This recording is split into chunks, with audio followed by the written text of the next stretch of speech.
آج بھی ہمارے یہاں اوریانیت اور جہالت کا عالم یہ ہے کہ آج بھی ہمارے گھروں کی عورتیں گھروں میں نہیں ہمارے محلوں میں بنے ہوئے تالاب میں نہاتی ہیں، اور ان تالابوں میں نہاتی ہیں جہاں سے مردوں کا گزر بھی ہوتا ہے۔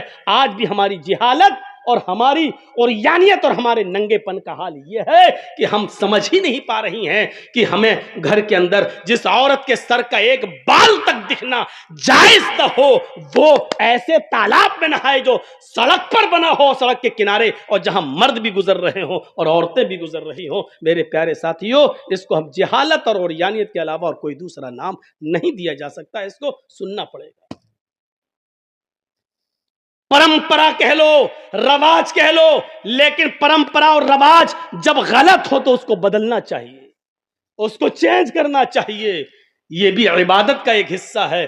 آج بدامنی کیوں ہے؟ عورت جتنا پردے میں رہے گی امن رہے گا، عورت جتنا بے پردہ رہے گی امن بھنگ ہوگا، شانتی بھنگ ہوگی۔ اور آج دیکھ لیجئے شانتی بھنگ ہونے کی وجہ کیا ہے؟ عورت کا ننگا پن، عورت کے کپڑے، عورت کا بیہودہ لباس، عورت کی اوریانیت، اور آج کی جوان لڑکیوں کا پہناوا اور ان کی ڈریس۔ میں جانتا ہوں کہ ہماری اس تقریر کو بھی توڑ مروڑ کے پیش کیا جاتا ہے، صاحب عورت کی آزادی چھینی جا رہی ہے۔ وہ مثال میں نے کبھی دی تھی نا، شاید آپ کو یاد ہوگا، بھیڑیے نے بکریوں کو مشورہ دیا تھا کہ تم اپنے مالک کے کھونٹے میں بندھی رہتی ہو، ذرا جنگل میں ٹہل کر دیکھو، کھلی ہوا ہے، فضا ہے، ہر طریقے کا چارہ، سبزی اور ہریالی تمہیں ملے گی۔ بکریوں نے سمجھا کہ ہاں یہ بھیڑیا تو ہمارا ہمدرد ہے، بڑی اچھی بات بتلا رہا ہے۔ ان بکریوں نے اپنے مالک کے خلاف ممیانا شروع کر دیا، میں۔ مالک نے اس بکریوں کے پاس آ کر جائزہ لیا تو پتا چلا کہ یہ بکریاں کھونٹے سے نکلنا چاہتی ہیں۔ ہمیں آزادی چاہیے، ہمیں آزادی چاہیے، ہمیں کھونٹے میں نہیں بندھنا ہے، ہم اس گھر کے اندر نہیں رہ سکتے، ہمیں باہر جانا ہے، جنگل کے اندر ہمیں آزادی ہے، ہر طریقے کا کھانا ہے، ہر طریقے کا چارہ ہے، تم تو ایک ہی قسم کا لاکر ہمیں کھلاتے رہتے ہو، ہمیں گھومنا ہے، پھرنا ہے۔ ایک بوڑھی بکری بھی اسی بکریوں کے ریوڑ میں تھی، وہ کہنے لگی تمہارا مالک جو تمہیں روکھا سوکھا کھلا رہا ہے اسی کو کھا لو۔ اے میری بیٹیو، اے میری بچیو، جنگل کے اندر تمہیں آزادی نہیں ملے گی، یہ خوبصورت آزادی تمہیں دور سے بڑی خوبصورت دکھائی دے گی لیکن اندر سے بڑی گھناؤنی ہے، تم اکتا جاؤ گی، تم کوفت ہو جاؤ گی، تم پریشان ہو جاؤ گی۔ ان تمام بکریوں نے اس بوڑھی بکری سے کہا ماں تم اپنا منہ بند کرو، چپ رہو، تم تو بڈھی ہو چکی ہو، تم تو اپنی زندگی جی چکی ہو، 1-2 مہینے کی اور مہمان ہو، ہم سے ہماری زندگی کا حق کیوں چھین رہی ہو؟ ہمیں بازار، ہمیں گاؤں میں، ہمیں جنگلوں میں گھومنے دو۔ وہ کھونٹا توڑنے لگیں، رسیاں توڑنے لگیں، جب کام نہیں چلا تو بھوک ہڑتال کر دیتی ہیں بکریاں۔ مالک جو کھلائے گا کھائیں گے ہی نہیں۔ مالک نے سوچا کہ ان کے بھوکا مرنے سے بہتر ہے ان بکریوں کو ان کی آزادی دے دی جائے جو مانگ رہی ہیں۔ مالک کو رحم آ گیا اور مالک نے ان بکریوں کی رسی کو ڈھیلا کر کے چھوڑ دیا۔ چھلانگ لگاتی ہوئی، پھلانگتی ہوئی یہ بکریاں جنگل کے اندر جاتی ہیں، جنگل کے اندر یہ بکریاں جاتی ہیں، ٹہلتی ہیں، بڑی کھلی ہوا آ رہی ہے، دیکھو یہ کیسی ہریالی لگی ہے، ہم یہ کھائیں گے وہ کھائیں گے، یہاں آرام سے گھومیں گے پھریں گے۔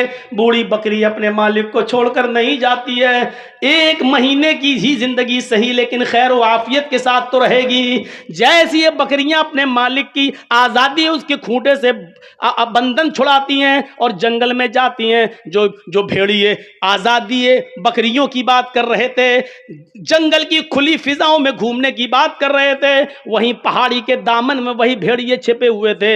انہوں نے ان بکریوں کو کھلا جنگل میں گھومتا ہوا دیکھا تو وہ بھیڑیے ان کے اوپر ٹوٹ پڑے اور ان بکریوں کو کھا گئے، ان بکریوں کو پھاڑ ڈالا، سب نے ان کو نوچ ڈالا۔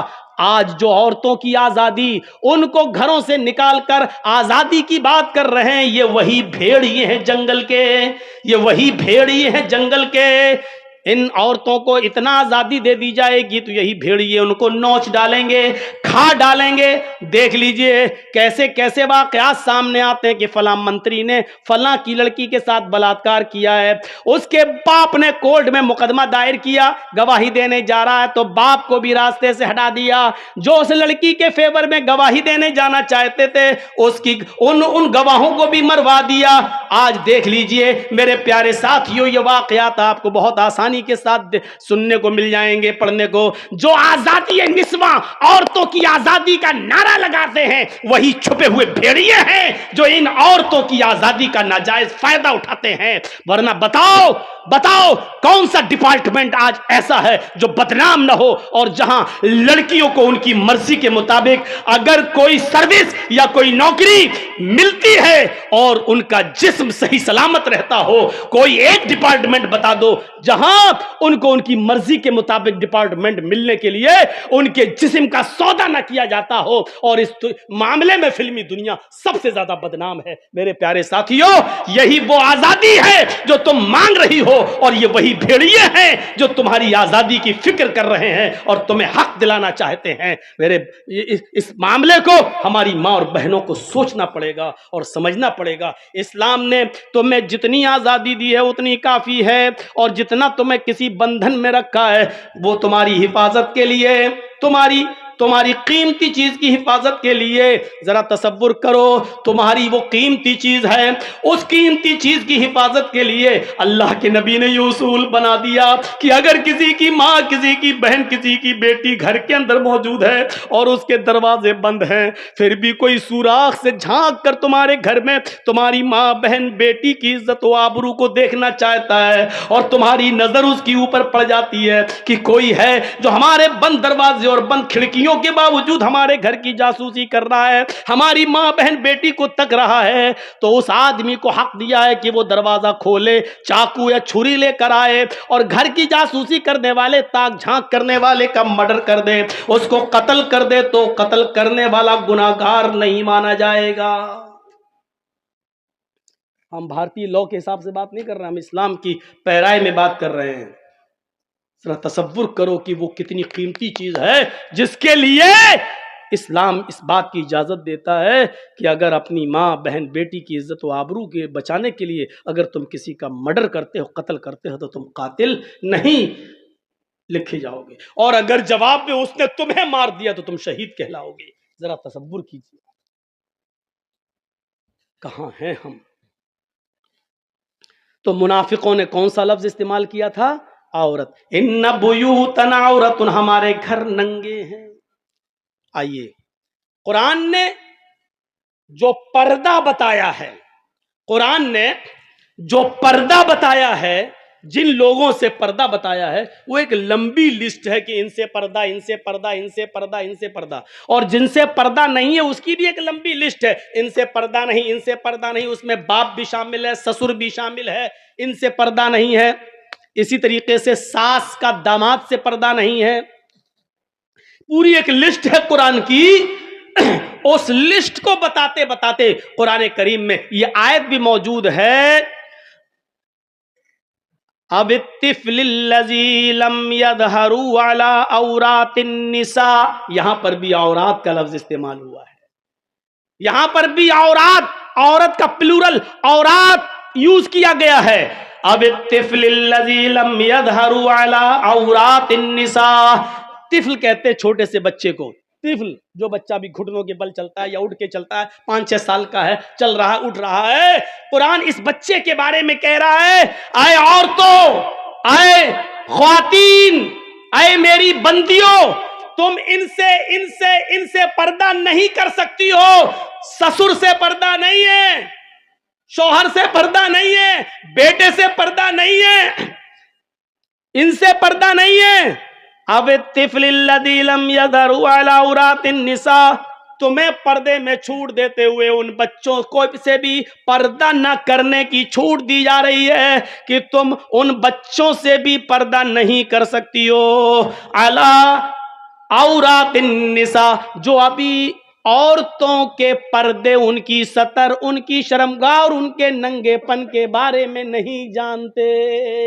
یعنی ان بچوں سے بھی پردہ نہیں ہے جن کو ابھی عورت کے خفیہ اندرونی معاملات کے بارے میں جن کو علم نہیں ہے. ان بچوں سے بھی پردہ کی چھوٹ ہے، تم ان سے بھی پردہ نہیں کر سکتی ہو، کوئی گناہ نہیں ہے. تو بتانے کا مقصد یہ تھا کہ یہاں کیا استعمال کیا گیا؟ عورت کا پلورل، عورات، یعنی ان سے بھی پردہ نہ کرو. کھلے، ان کے سامنے بھی کھلے عام آ سکتی ہو، ان کو اپنی گود میں بٹھا سکتی ہو، اور چھوٹے چھوٹے بچوں کو اپنی گود میں لے کے تم ان کو بھی چوم سکتی ہو، بوسہ لے سکتی ہو، کوئی حرج کی بات نہیں ہے. چھوٹے چھوٹے بچوں سے تم ہاتھ بھی ملا سکتی ہو، مصافحہ بھی کر سکتی ہو. یہ ہے اسلام. آئیے ایک حدیث بتاتا ہوں آپ کو. اللہ کے نبی صلی اللہ علیہ وسلم مسجد کے اندر داخل ہوئے، مسجد نبوی، اپنی مسجد. جب مسجد میں داخل ہوئے تو ایک صحابی مسجد کے اندر لیٹے ہوئے تھے، اور اس صحابی کا نام تھا جرحد. ابو داؤد کی روایت ہے، وہ اس صحابی کا نام تھا جرحد. تو مسجد کے اندر لیٹے ہوئے تھے اور ان کی لنگی گھٹنے سے اوپر آ گئی تھی. یہ یہاں یعنی یہ حصہ کھل گیا تھا. ران ہی بولتے ہیں نا آپ کے یہاں؟ چلیے اس کو ران بولتے ہیں. یہ حصہ کھل گیا تھا. کبھی کبھی پوچھنا پڑتا ہے، پتہ نہیں ہم ران کہہ دیں اور آپ سمجھ ہی نہ پائیں. تو گھٹنے سے اوپر کا حصہ ہے یہ ران کھل گیا. سو رہا، سوتا مرتا برابر، اور ران کھل گئی. اللہ کے نبی جب داخل ہوئے تو آپ کی نظر اس ران پہ پڑ گئی. فوراً نگاہ نیچی کر لی. سوچئے ران، ہم کیا کیا پہن کے نہاتے ہیں، کیا پہن کے ہم کھیلتے ہیں، کیا پہن کے ہم ٹرینوں میں سفر کر رہے ہیں. آج بہت سے لوگوں کو دیکھو اتنا انڈر ویئر پہنا ٹرین میں بھی سفر کر رہے ہیں، پتہ نہیں کیا. آج اتنا پہن کے لوگ کرکٹ بھی کھیل رہے ہیں. ارے مرد تو مرد، اتنا کپڑا عورتیں بھی پہن کے کھیل رہی ہیں. اولمپک دیکھ لو، ٹینس دیکھ لو.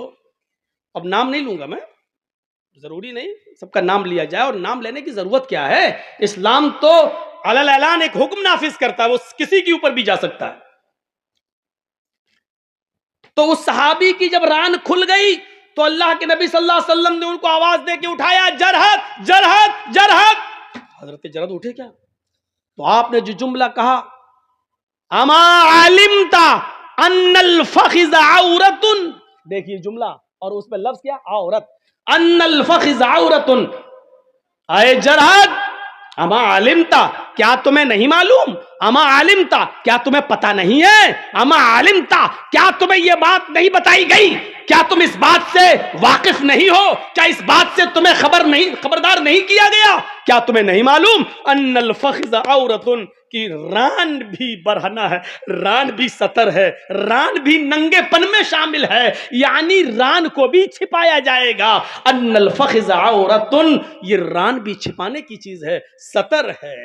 اب سوال یہ پیدا ہوتا ہے، گھٹنے سے اوپر کا حصہ کھل جائے تو وضو ٹوٹتا ہے یا نہیں ٹوٹتا ہے؟ یہ ایک الگ مسئلہ ہے. ران کھل جانے سے یا گھٹنے کا اوپر کا حصہ کھل جانے سے وضو نہیں ٹوٹتا ہے. یہ بات یاد رکھیے گا. بہت سے لوگ ران کھول کے لنگی اوپر ہو گئے، وہ وضو کر. بھائی تیرے باپ کے فتوے کہاں سے لایا تو؟ وضو جن چیزوں سے ٹوٹتا ہے اس کی ایک لسٹ بتا دی اللہ کے نبی صلی اللہ علیہ وسلم نے. 7 چیزوں سے، ان کو دہرانے کی ضرورت نہیں، سب کو معلوم ہے. ان میں ران کا کھل جانا بھی شامل، ران کا کھل جانا شامل نہیں ہے. ران جو کھل جائے ہاں، لیکن کھلنا نہیں چاہیے. اس کا پردہ ہے ناف سے لے کر گھٹنے تک. دیکھیے یہ جو ناف ہے، نابھی جس کو بولتے ہیں آپ لوگ، ناف سے لے کر گھٹنے تک اتنا حصہ مرد سے بھی چھپائے گا اور اتنا حصہ عورت سے بھی چھپائے گی. یاد رکھیے گا، ناف سے لے کر گھٹنے تک کا حصہ یہ مرد کو مرد کا بھی نہیں دیکھنا چاہیے، اور اتنا ہی حصہ عورت کو عورت کا بھی نہیں دیکھنا چاہیے. عورت کا عورت سے اتنا پردہ ہے اور مرد کا مرد سے بھی اتنا پردہ ہے. مرد کسی مرد کی ران پر نظر نہیں ڈال سکتا، عورت کسی عورت کی ران پر نظر نہیں ڈال سکتی. جو کھیل رہی ہیں ان کے بارے میں کیا کیا جائے؟